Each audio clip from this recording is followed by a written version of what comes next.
Bom dia, meus irmãos.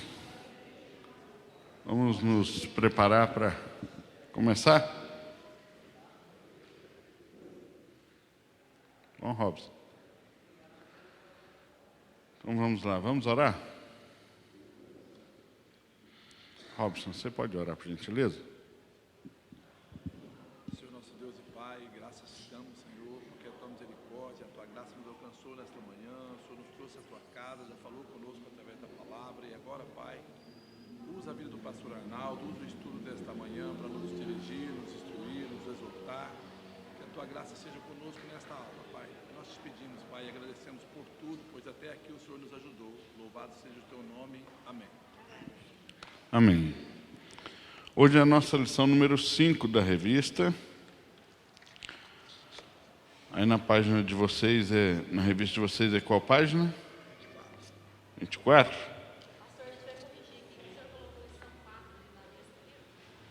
Coloquei? É 5. É 5. Cuidem uns dos outros.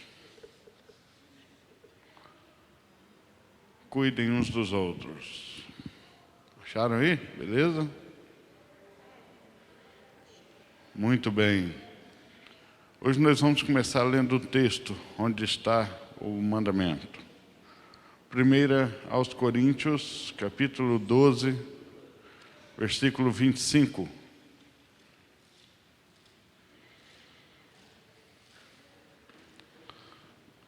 Primeira de Paulo aos Coríntios 12, 25.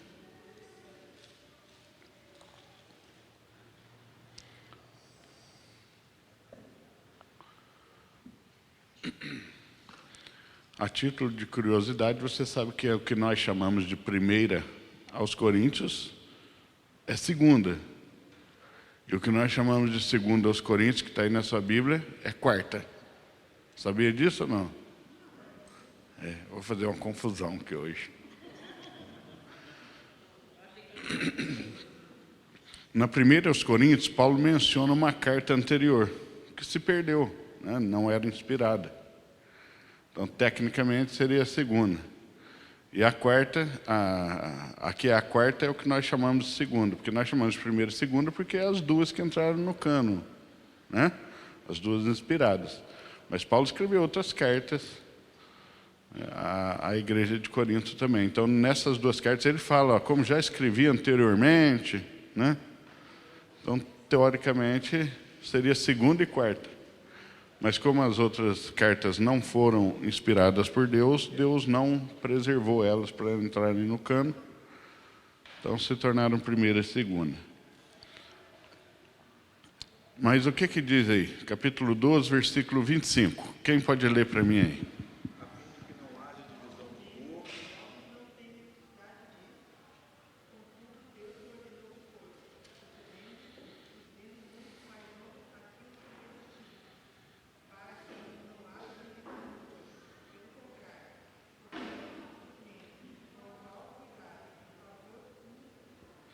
Exatamente, com igual cuidado uns aos outros. É bastante óbvio que numa igreja, se a gente olhar para as metáforas que a Bíblia usa para a igreja, e o pessoal que fez seminário conhece bem essas metáforas, né? Tem uma disciplina lá, quando a gente vai estudar eclesiologia, a gente vê todas essas metáforas que a Bíblia usa para a igreja. E são muitas. Você lembra de alguma? Uma acabou de ser lida. O corpo, né? Compara a igreja com um corpo, com muitos membros, formando um só corpo. É uma das metáforas que Paulo mais usa no Novo Testamento, é a metáfora do corpo. Mas tem outras.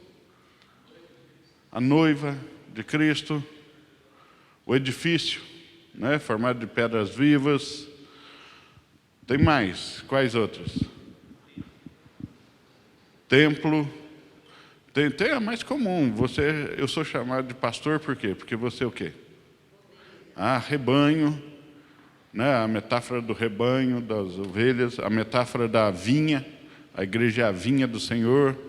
A metáfora da oliveira, né? A igreja é a oliveira, onde nós gentios fomos enxertados, é a metáfora que a Bíblia usa. A família de Deus, né? Então nós temos várias metáforas que a Bíblia usa para se referir à igreja, são muitas. E cada uma delas tem a intenção de fazer sobressair um aspecto da vida da igreja, né? A metáfora do corpo, por exemplo, para dizer da nossa unidade. A metáfora do rebanho para dizer do cuidado pastoral. A metáfora da vinha para dizer também do cuidado e da alegria que isso retorna no fruto, né? Cada metáfora enfatiza um aspecto da vida da igreja. Obrigado. E a metáfora, e a questão do cuidado uns dos outros, ela está espalhada por todas as metáforas, né? Na ideia de um rebanho, por exemplo, se uma ovelha se desapega, se uma ovelha fica separada, ela está sujeita aos predadores, sujeita a ficar fora do cuidado, né? Da proteção pastoral. Na metáfora do corpo também, se uma parte é decepada, é separada, ela morre, ela falece. Então, tanto a unidade quanto o cuidado uns dos outros está intrínseco, está dentro das metáforas da igreja. No entanto, o que nós podemos falar de cuidar uns dos outros? Como isso é feito? Como isso acontece? Como que os membros de uma igreja cuidam uns dos outros? Não é cuidar da vida do outro, né? Cuidar da vida do outro é diferente. Embora, de certa forma, é cuidar da vida do outro. Entenderam? As minhas ênfases aconteceram na prática, como aconteceu dentro da minha cabeça. A ênfase deixou claro que as expressões são as mesmas com significado diferente, né? Não é cuidar da vida do outro, mas é cuidar da vida do outro. Entendeu? Porque quando você cuida do outro, você cuida da vida dele, né? Da qualidade da vida dele. Quando você se preocupa com alguém, se ele está com alguma dificuldade e busca contribuir para que seja sanada, seja suprida, você está cuidando da vida do outro. Quando você percebe que alguém está enveredando por algum caminho perigoso doutrinariamente, e você o alerta, e você o corrige, você está cuidando da vida do outro, né? Mas aí é o bom sentido da expressão cuidar da vida, né? Do outro. Não é cuidar da vida no sentido do mexerico, como a Bíblia fala, que condena, né? A fofoca, a supervisão, né? Ficar supervisionando a vida do outro para procurar falhas, procurar problemas, para nutrir a sede de fofoca e de ver o outro em situações constrangedoras, né? Aí é pecado. Mas cuidar da vida do outro, literalmente, da qualidade da vida do outro e da espiritualidade, né? Especialmente do outro, é nosso papel. Vocês se lembram da primeira dupla fraterna da história? Né? Os dois primeiros irmãos, Caim e Abel. Quando Caim mata Abel, é a primeira vez que Deus vem falar com ele, depois do acontecido. Aliás, um bom exercício para você seria ver as duas primeiras vezes em que Deus falou com alguém depois do pecado. Com Adão, depois do pecado, a primeira conversa com Deus, e com Caim, a primeira conversa com Deus depois do pecado. É muito interessante fazer esse paralelo. Deus chega para conversar com Caim, ele fala: onde está teu irmão? Obviamente não é uma pergunta literal, porque Deus não tem dificuldade de saber onde está alguém. A pergunta é dando oportunidade a Caim de confessar o seu pecado, exatamente como ele fez com o pai dele, com Adão. Por quem Adão, onde estás? Deus sabia onde ele está. Mas é dando oportunidade já a Adão de confessar. Adão não confessa. Ouvi tua voz, já estava chegando, né? Tive medo, me escondi. Caim responde ainda de forma mais grosseira do que Adão.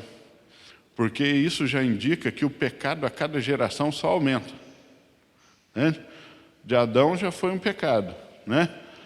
Ele teve medo e escondeu, mas Caim já responde de forma grosseira para Deus. Ah, por acaso eu sou cuidador do meu irmão? Sou tutor dele? Já é grosso com Deus. O pecado só aumenta a cada geração, né? As pessoas são cada vez mais insensíveis e grosseiras, especialmente na relação com Deus. E a resposta de Deus, Deus não responde na mesma moeda da grosseria, né, a Caim, mas Deus deixa claro que sim, você era tutor do seu irmão, né? A resposta de Deus ali, o pecado está na tua porta, cumpre a ti dominá-lo. O que Deus está falando é o seguinte: você mesmo está se acusando, era para você ter cuidado dele, você fez o oposto, né? Então, desde sempre, a ideia sempre foi irmãos cuidando de irmãos. Isso vai avançar, a gente chega um pouco mais à frente, vem a história de Abraão, vem a história de Isaac, vem a história de Jacó e seus filhos. Os filhos fazem o que com o irmão José? Em vez de cuidar, vendem o irmão, né? Então, esse negócio de irmão nem sempre funciona como deveria, sabe? E a igreja não é diferente.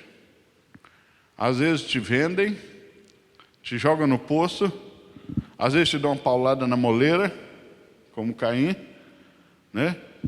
E muitas vezes vão perguntar: por acaso eu tenho que tomar conta do outro? Tem. A resposta é tem, né? No bom sentido, tomar conta. Por isso que quando a Bíblia, Jesus vem, e Jesus obviamente nasce no povo judeu, Jesus é um judeu que nasce, quando ele é rejeitado pelos judeus, a maneira como Deus registra isso, inspirando João no capítulo 1, verso 11 do Evangelho, veio para o que era seu, mas os seus não receberam. Os irmãos de Jesus o expulsaram, o rejeitaram, exatamente como os irmãos de José, né? Mas assim como José, mesmo tendo sido expulso pelos seus irmãos, José se torna a peça central para salvar a vida deles no futuro, Cristo também, mesmo rejeitado pelos judeus, se torna a pedra central que salva. José é como se fosse uma figura precoce, né, antecipada, uma figura, uma seta apontando para o que Cristo seria, lá na frente. Ele é um tipo de Cristo no Antigo Testamento.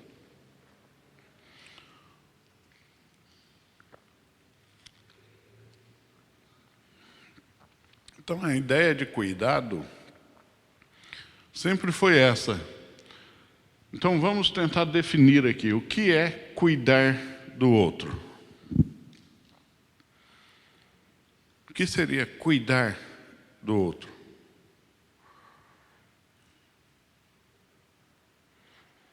Vamos lá. Se importar com o outro, ok. Orar por ele. Protegê-lo. Oi? Zelar. Admoestar. Exortar. A lista de verbos que vão ser envolvidos aí, ela é grande, né? Os verbos aí vão ser a maneira como isso se traduz na prática. O conceito de cuidar é literalmente preservar. Cuidar é preservar, né? Você pensa na palavra cuidar. Se você tem o seu carro e você cuida dele, preserva. A ideia é preservar, né? Se você tem um relacionamento e cuida do relacionamento, a ideia é de preservar. Preservar para desfrutar, né? Cuidado é isso. Cuidar é preservar para desfrutar. Então, cuidar do irmão é literalmente fazer todo o necessário para preservar, para desfrutar de comunhão. Entendeu? Isso é cuidar. E aí sim, se eu falo então como cuidar, como preservar, aí essa lista de verbos vai chegar, né? Nós cuidamos orando. Quando realmente oramos uns pelos outros, estamos cuidando. Quando exortamos, estamos cuidando. Quando... O que mais vocês falaram? Suprimos, estamos cuidando. Quando nos importamos, estamos cuidando. Quando saudamos, estamos cuidando, como nós já falamos, né? Quando pregamos, estamos cuidando. Quando damos atenção, estamos cuidando, né? Então, a maneira de traduzir isso na prática vai depender da medida da necessidade, né? Na medida da necessidade, a gente vai executando o cuidado. Mas o cuidado, ele sempre tem o propósito maior. Qual é o propósito maior de cuidar? Glorificar a Cristo. Glorificar a Cristo é sempre o maior propósito de todos os mandamentos, né? Cristo é glorificado quando cuidamos uns dos outros, exatamente porque isso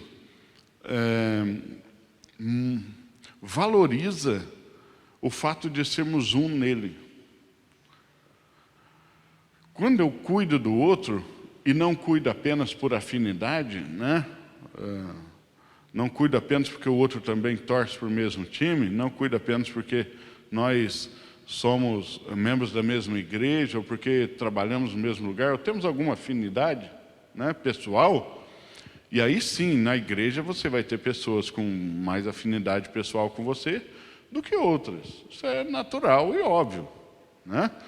Os jovens têm mais afinidade entre eles do que com a gente aqui, é claro, né, fazem coisas juntos.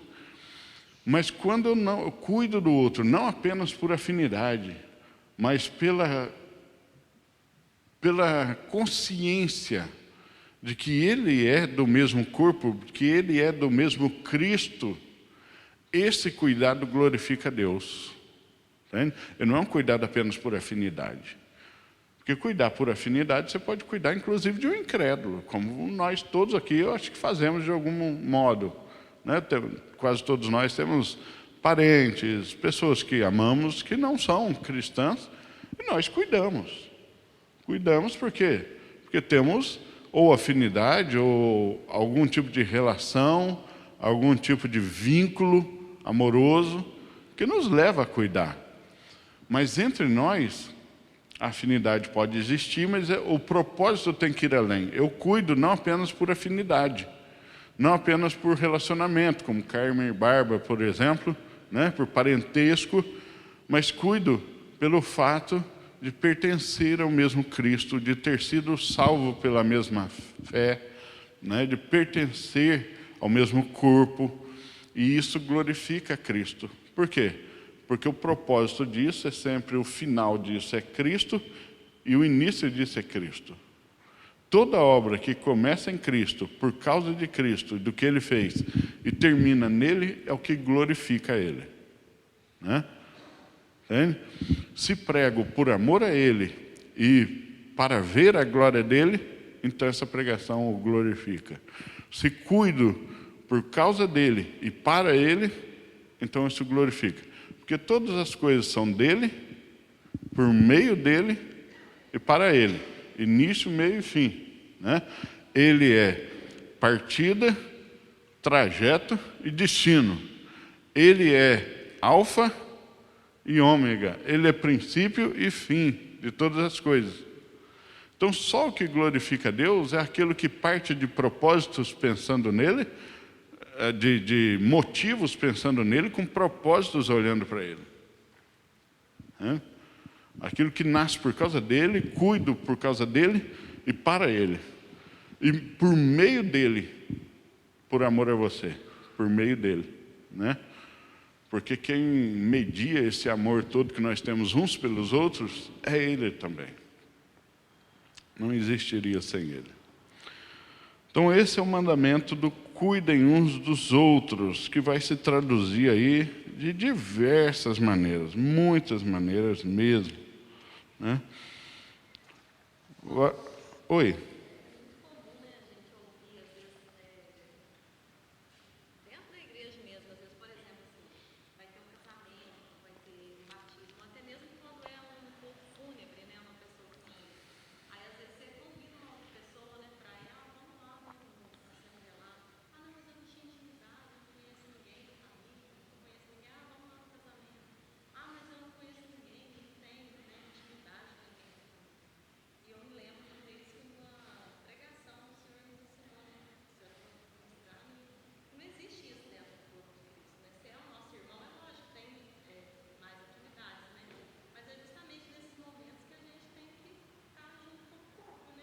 É.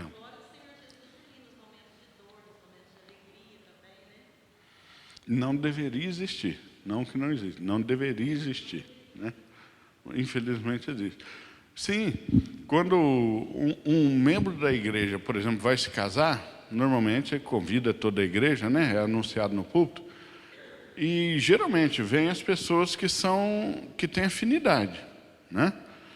Mas não deveria, nós deveríamos vir. É claro, você não vai conversar com ele se fosse um chegado, né? Criado com ele desde criancinha.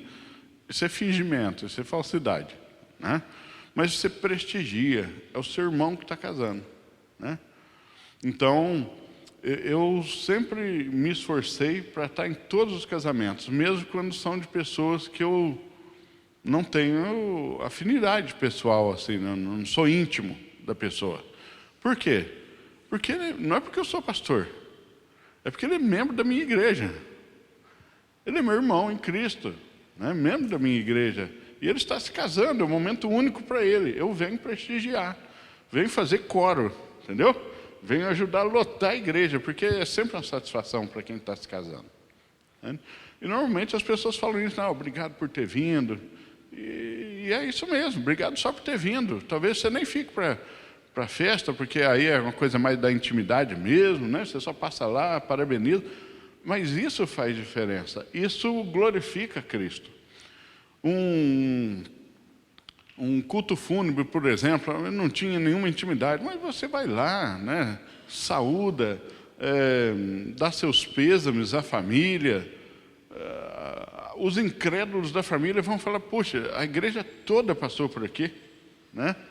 Isso é parte de cuidado. Isso faz parte do cuidado, faz parte do amor recíproco.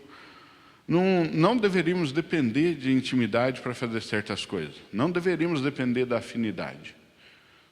Porque se eu faço as coisas baseado apenas na afinidade pessoal, esse tipo de coisa, né, de demonstrar valor, dignidade, prestigiar, não tem nenhuma diferença entre nós e um clube de torcida organizada, por exemplo, que se organiza em torno de uma afinidade. Todos torcem para o mesmo time.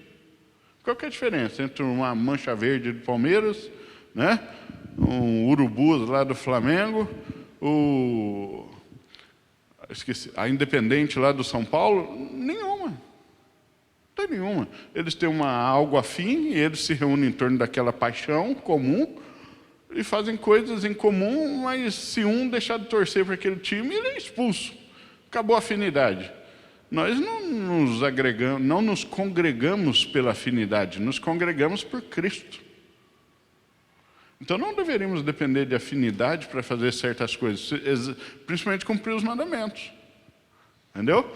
É claro que aquela pessoa com quem eu tenho afinidade e intimidade, eu vou fazer isso de uma forma diferente. Isso é natural, né? Então, se é uma pessoa com quem eu tenho muita intimidade que está se casando, eu não só venho, eu vou me esforçar para dar um presente melhor, eu vou na casa, eu vou participar da festa até o final, vou ajudar a limpar depois, por causa da afinidade, né? Agora, prestigiar um momento que é único na vida do irmão, um momento que é especial, um batismo, um casamento, uma consagração de criança, uma festa de 15 anos de uma moça, né? Coisas que momentos são marcantes na vida, a gente prestigia. Porque isso é cuidado, isso é valorização. Né? Cuidar também é valorizar. Então, um irmão nosso passou num vestibular muito difícil, ele passou para medicina numa federal. Você nunca conversou com ele, chega nele e fala, dá os parabéns. Né? Parabéns, irmão, que bênção, isso aí vai ser uma bênção na sua vida. Não precisa ficar lá fazendo aquela cera como se você fosse íntimo. Isso aí é dissimular, chega a ser até pecado, né? É hipocrisia. Mas parabenizar é seu irmão. Prestigiar, valorizar, se alegrar, faz parte até do se alegrar com os que se alegram, ou no caso fúnebre, chorar com os que choram, né? Não deveria depender de afinidade para isso. A afinidade é dependendo da intensidade com que você faz isso e a intimidade mesmo. Mas esse cuidado deve haver, né? Então, casamento eu só perco quando eu realmente não posso vir. E batismos, eu procuro estar em todos mesmo, para prestigiar, né? Aí, uma pessoa um casal da igreja teve filho, né? Os mais íntimos vão na casa, fazem uma visita, né? Às vezes, quando eu não sou muito íntimo, eu não vou na casa. Mas na primeira oportunidade que eles chegam aqui, mesmo ainda sem a criança, eu vou lá, dou os parabéns, abraço. Na qualidade de pastor, eventualmente eu até vou na casa também, né? Não depende da intimidade para isso. Mas a gente tem que prestigiar, isso faz parte do cuidado. Isso faz parte do valor que eu vejo no outro. E só cuidamos exatamente porque vemos o valor, né? O sol começou a pegar no olho aí. Então, isso faz parte do valorizar. E quando valorizamos, Cristo é glorificado. Quando cuidamos, isso é um cuidado, é um carinho feito, né? Então, a gente tem que demonstrar esse cuidado. Um irmão ficou internado um tempo, recebeu alta, está em casa, de repente você não tem afinidade, mas o Denilson tem. E eu sei que o Denilson vai lá visitá-lo, porque é amigo íntimo. Eu posso simplesmente chegar, Denilson, você vai lá visitar fulano? Posso ir contigo? Vai junto, né? Dá coro lá, né? Quando o tipo de situação permite, né? Porque tem alguns tipos de situação que não permitem, não é favorável para o doente a casa cheia, né? Aí a gente respeita também as limitações das circunstâncias. Mas isso é importante, né? Isso é importante, esse tipo de carinho e de cuidado. Às vezes o cuidado se traduz em formas muito singelas, em oferecer uma carona depois do culto, né? Dar uma carona, em dia de chuva, entra aqui comigo no guarda-chuva, até ali no carro. Essas coisas assim que as pessoas fazem, às vezes, até sem perceber, é cumprimento de mandamento, é cuidado. Isso tudo é cuidado.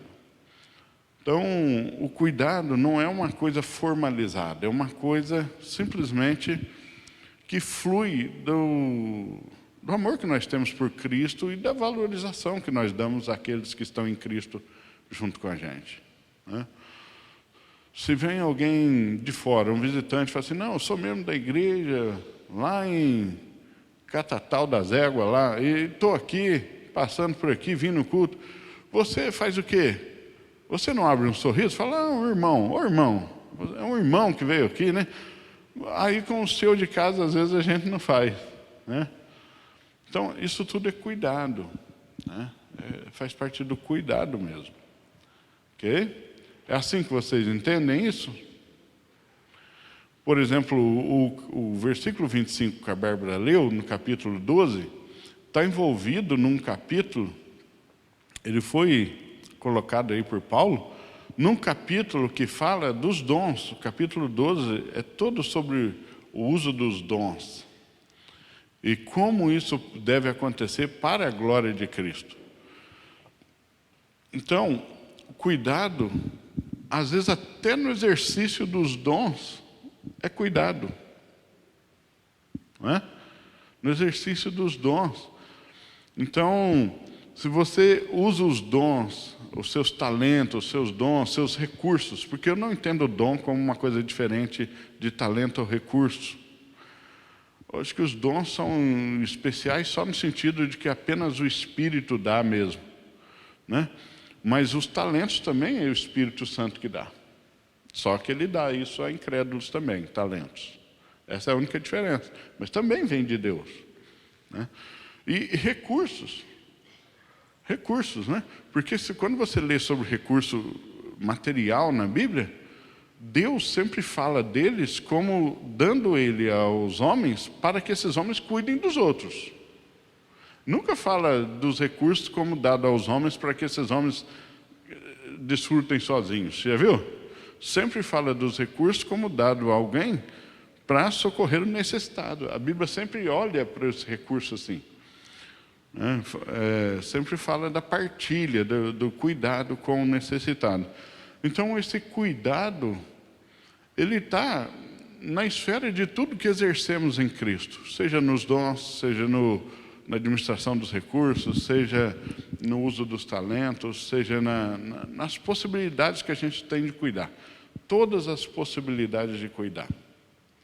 Se temos a possibilidade de cuidar, devemos cuidar, porque isso dá glória a Cristo. Ah, mas ele não reconheceu que eu fiz isso por ele. Aí o problema é com ele, né? Se ele foi ingrato por um cuidado, você não perdeu nada, né? Você não perdeu nada. O reconhecimento não deve ser esperado dele. Quando acontece, ele é santo. E você deve saber receber também gratidão. Porque tem gente que não sabe receber gratidão também, né? Tem também gente que não sabe ser honrado. Tem gente que tem dificuldade em ser honrado, né? Aí confunde e se exalta. Mas se não houver, não tem problema. Fizemos por Cristo e para Cristo, né? Então, isso não vai ser um problema nosso se aquele de quem cuidamos não foi grato por isso, sem nenhuma dificuldade. Beleza? Querem comentar alguma coisa, perguntar alguma coisa ou não? Tranquilo? Então, esse cuidado, qual é o resultado dele na igreja quando os crentes realmente começam a cumprir esse mandamento? Numa igreja onde realmente os irmãos começam a cuidar uns dos outros, qual o efeito disso? Comunhão. Comunhão é melhorada, com certeza. Ela é aprofundada, ela é desenvolvida. E com isso todos ganham. O que mais? Sim, o testemunho da igreja, né, para os de fora melhora, porque as pessoas estão completamente desacursoadas, né, como diria meu pai, estão completamente assim, frustradas na expectativa de ver cuidado real e genuíno. No mundo, a lei que impera é cada um por si, Deus por todos, mas Deus por todos é só para manter o jargão tradicional. É cada um por si, né? Cada um por si, farinha pouca, meu pirão primeiro, é a lei de Gerson, né? Cuido do meu, se der tempo eu faço alguma coisa para aparecer bem na fita e postar no Instagram. Isso é a lei do mundo. Então, uma igreja que cumpre isso, o mundo se espanta e pode reagir com violência, porque isso expõe a falta de cuidado do mundo, né? Se você cuida perto, expõe a falta de cuidado do outro, ou pode reagir como atrativo também. Como diz o Sermão do Monte, né? Para que os homens vejam as vossas boas obras e glorifiquem a Deus que está nos céus. Ou João 13:35, que vai dizer lá, nisto reconhecerão todos que sois meus discípulos, se vos amardes uns aos outros, né? Começam a nos reconhecer. Mas impacta também na unidade da igreja. Quando começamos a cuidar uns dos outros, isso impacta na unidade da igreja. Porque se você é cuidado por um, sua relação com ele se aprofunda, né? E isso gera uma unidade, isso favorece a unidade. E se você também cuida do outro e assim por diante, isso vai virando uma reação em cadeia, onde a unidade vai se solidificando. Né? Um outro efeito disso é o desafogamento do trabalho pastoral. Desafoga o trabalho pastoral.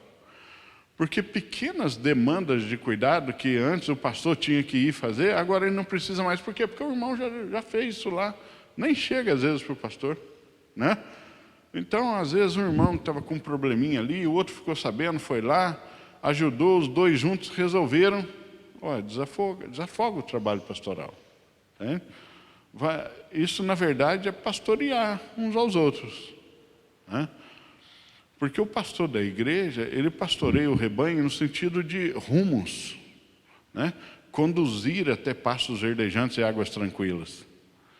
Mas as ovelhas juntas, quando elas estão muito juntas, isso dá noção de força e isso pode interromper até a ação dos lobos.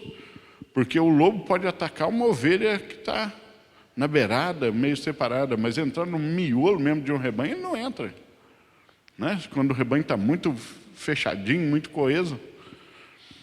Então isso favorece a igreja de inúmeras maneiras. Isso desafoga o trabalho pastoral, isso favorece o trabalho de diaconia da igreja, né? Diaconia é o serviço cristão, o suporte cristão. Isso é o exercício da diaconia, não do diaconato, né? O diaconato é os irmãos que são diáconos.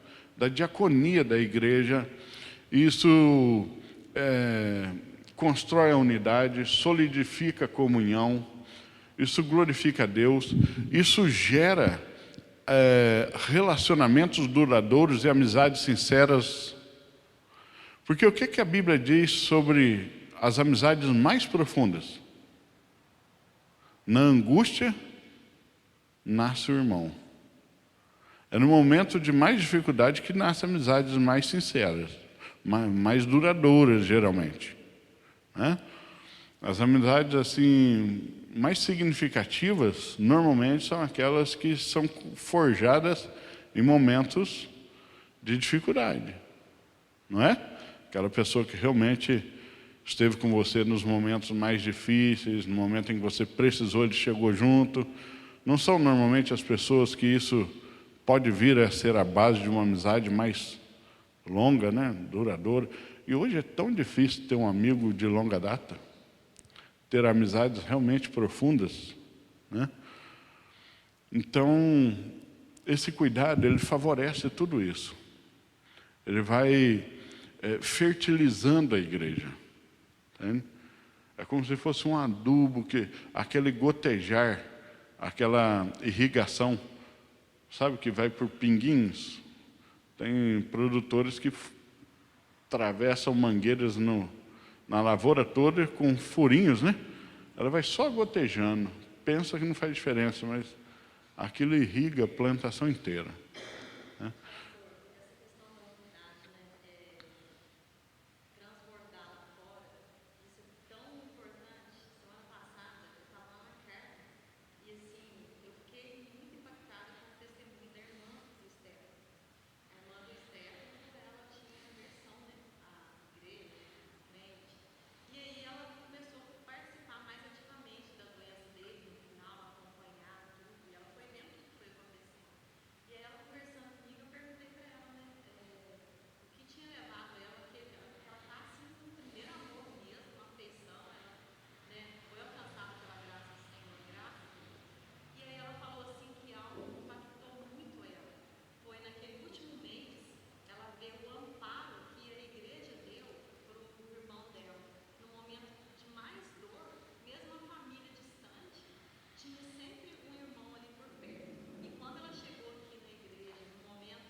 Isso faz muita diferença mesmo, né?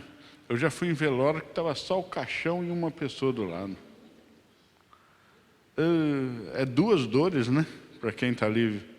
É duas dores. É a dor da perda ali e a dor de perceber que a pessoa não tinha nenhum amigo, né? Nem a pessoa que faleceu e nem ela, porque se ela tivesse, teria ido por ela também, né? Não tem ninguém. Então, é uma tristeza muito grande mesmo, dobrada. E é tão bom quando a gente ouve um relato assim, né, de alguém que viu a igreja exercitando isso e foi atraído a Cristo por isso. Isso é bom demais, né? Glória a Deus por isso. Então, esse é o mandamento do cuidado. Nós devemos cuidar uns dos outros. E cuidando uns dos outros, estamos cuidando do que é de Deus, porque o outro é de Deus. E se estamos cuidando do que é de Deus, da igreja de Deus, aquele que recompensa não é quem recebe o cuidado, é o dono, né? É o dono. O dono recompensa, o dono reconhece. E é do dono que nós estamos tratando mesmo. Quando fazemos isso a um irmão, é a Cristo que fazemos. Aliás, não é incomum na Escritura também Deus falar desse modo, que todo bem feito à igreja é feito a Ele, né?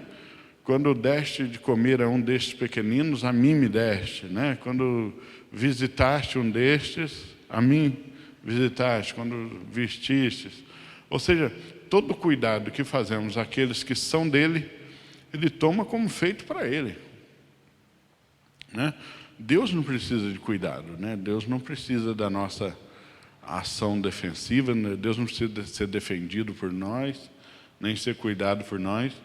Mas quando defendemos um irmão, quando cuidamos de um irmão, ele recebe como se fosse para ele. Porque na verdade o corpo é dele, né? É o corpo de Cristo. E se você faz pelo corpo, faz literalmente por Cristo. Então, isso glorifica a Cristo, literalmente. Não...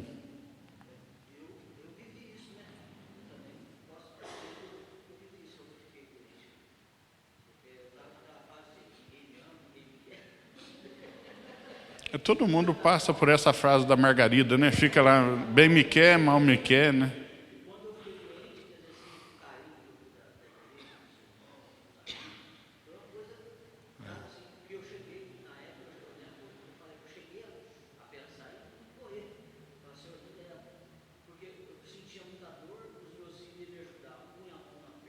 Doía.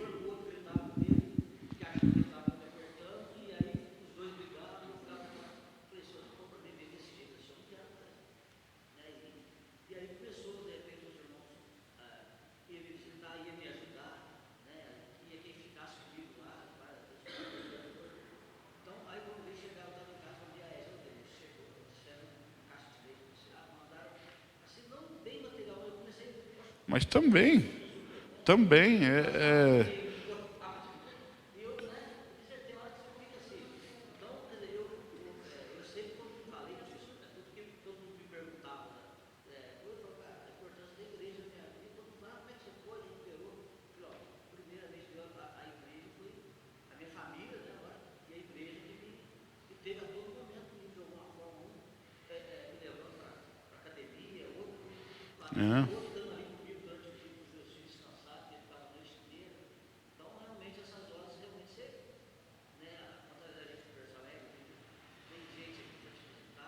É. E às vezes gente que não foi lá e nem falou com você, mas contribuiu para a caixa de leite, entende? É isso que eu estou falando, a afinidade é diferente. Os que têm mais afinidade estavam lá direto. Mora perto, como o Stefano ia, né? Te levava lá. Sempre tem. Mas a igreja toda orando, né? Muita gente orou mesmo, orava de verdade. Então, exatamente, esse cuidado, ele solidifica muita coisa na gente. E a experiência de receber o cuidado assim também é muito prazerosa e tocante mesmo. Não tem uma palavra que abrigue todas as sensações, né? É muito especial quando a gente recebe um tipo de ação de carinho assim da igreja de cuidado, né? Então isso é importante. E um outro aspecto do cuidado que eu quero falar é o aspecto da defesa. Cuidar no sentido de defender, né? Enquanto Caim devia defender Abel, porque era irmão, né? Abel, tudo indica que já era adulto também naquela ocasião, mas defender porque era irmão, não porque fosse fraco. Enquanto os irmãos de José deveriam defendê-lo, fizeram o contrário. A defender o irmão é algo que nós devemos fazer. Toda vez, e no nosso caso de pastores, isso acontece com muita frequência. Às vezes a gente está aí pela vida na cidade, né, fazendo as coisas, e não é muito raro, infelizmente, encontrar gente que nos procura para contar coisa dos irmãos. Às vezes, muitas vezes, gente até de fora da igreja. Fulano é lá da igreja, estava fazendo isso. A primeira coisa que eu faço é defender, independente se ele tem razão ou não. Não importa se ele está certo. Às vezes ele tem até razão e é verdade, depois a gente vai saber. Mas a primeira coisa que eu faço é defender. Eu defendo primeiro, depois eu avalio. Se tiver razão, depois a gente disciplina aqui dentro. É a mesma coisa com família. Seu filho pode até ter feito uma besteira, mas se vem falando bobagem, primeiro você defende, depois você disciplina o filho, não é assim? Eu sou assim. Primeiro eu defendo os meus, depois a gente vê se tinha algum fundamento, se tinha razão, a gente disciplina. Primeiro a gente defende. Família é assim. Eu não entendo família de outro jeito. Você não pode entregar seu familiar para ser linchado só porque ele realmente errou. Você defende primeiro, depois você disciplina, né? Então eu sempre defendo. E às vezes a pessoa tem razão. Às vezes a pessoa tem razão não em fofocar, né? Mas tem razão assim, aquilo do que ela está acusando o outro é real, aconteceu mesmo. Eu falo, olha, calma, não é bem assim, você não sabe a circunstância, você não sabe por que ele entrou nesse bar, não tira conclusão precipitada não, eu defendo primeiro. Às vezes depois eu vou saber, era realmente, né? A pessoa estava realmente ali falhando. Aí eu trato com a pessoa que falhou. Inclusive, muitas vezes instruo ela a ir lá, o outro pedir perdão. Mas primeiro eu defendo. Não vou ficar deixando ninguém bater nas nossas ovelhas, não. Se for para alguém bater, que seja o pastor. Meus filhos, se for para alguém disciplinar, que seja eu. Não é? Que seja eu. Ninguém vai bater neles, não. Bater, primeiro eu entro já com os 2 pés no peito. Depois eu disciplino eles em casa. Família é isso. Família é cuidado. Primeiro a gente cuida, depois a gente vê se a cinta come lá em casa. É outro assunto. Primeiro a gente defende, né? Então, e espero que vocês façam a mesma coisa, né? Com a gente, que é pastor. Porque esse é o nosso papel. Se a gente não se cuidar, quem vai cuidar? Né? Deus cuida da gente, mas a gente tem que se cuidar. A gente tem que demonstrar cuidado. E as pessoas com isso vão percebendo que a gente não aceita qualquer tipo de acusação sem verificar, não. A gente não aceita qualquer fofoca, não. Nem adianta falar, porque o pastor não dá atenção. É isso mesmo, nem adianta falar. Se tiver algo errado, aqui a gente corrige aqui dentro como família. É assim que deve ser, né? Você está incrédulo vindo querer disciplinar crente aqui, não. Crente é aqui dentro, a gente disciplina. Como Paulo ficou bravo com a igreja de Roma, né? Ele falou com a igreja de Corinto, ele falou assim, por acaso não tem aí nenhum maduro capaz de mediar as discórdias entre vocês? Não é possível que a igreja não tenha um maduro aí para servir de mediador e julgar as situações? Aqui tem, não é? Não é preciso ninguém vir de fora mediar nossas questões, não. Nós temos gente para mediar aqui as situações e disciplinar. Pelo menos até onde Deus permitir, né? E isso é um mandamento do cuidar. Cuidar é defender, cuidar é valorizar, cuidar é dignificar. Vocês repararam que desde a lição 1, tudo, os mandamentos de uns aos outros voltam a dignificar o outro, né? A dignidade do outro. Reconhecer a dignidade do outro vai desembocar em todos esses uns aos outros. Saudar uns aos outros, cuidar uns dos outros. O que mais aí? Nós já vimos. Acolher uns aos outros, amar uns aos outros. E todos os outros que a gente ainda vai ver com mais detalhes aí para frente. Mas que Deus nos ajude, que nós sejamos um povo que realmente cuida, né? Falhamos eventualmente? Com certeza, absoluta que falhamos. Assim como na sua família, eventualmente falhamos em cuidar, né? Mas no saldo do final do dia aí tem que estar positivo, a gente tem que estar cuidando, né? Na hora da onça beber água mesmo, é Deus e a igreja que chega junto, e a família. Não é mais ninguém não, né? Na hora da onça beber água é Deus, família e igreja. Não adianta esperar de outro lugar. Vamos orar então? Senhor, muito obrigado a Deus por mais este momento juntos na Escola Bíblica Dominical. Obrigado por esse mandamento de cuidar uns aos outros, que o Senhor nos ajude, que o Senhor tenha misericórdia da gente. Nós somos falhos nisso como igreja, mas não a ponto disso não existir, ó Deus. O cuidado existe, como tantos testemunhos foram dados aqui, especialmente quando ele é mais necessário, mas nós sabemos que podemos melhorar. Sabemos que temos para onde crescer nesse aspecto. Podemos ser melhores em cuidar uns dos outros, ó Pai. Perdoa-nos nas falhas, ajuda-nos no crescimento, a fim de que a igreja se torne cada vez mais próxima daquilo que agrada mais o teu coração. Tem misericórdia de nós, cuida de nós no restante do dia, até que esse povo se reúna à noite com o propósito de celebrar ao Senhor, glorificá-lo por quem Tu és e pelas Tuas obras. Que cantemos com alegria ao Senhor e às Tuas obras. Que, ó Deus, nossos lábios, mãos, corações e mentes estejam empenhados em dedicar ao Senhor o culto que Te é devido.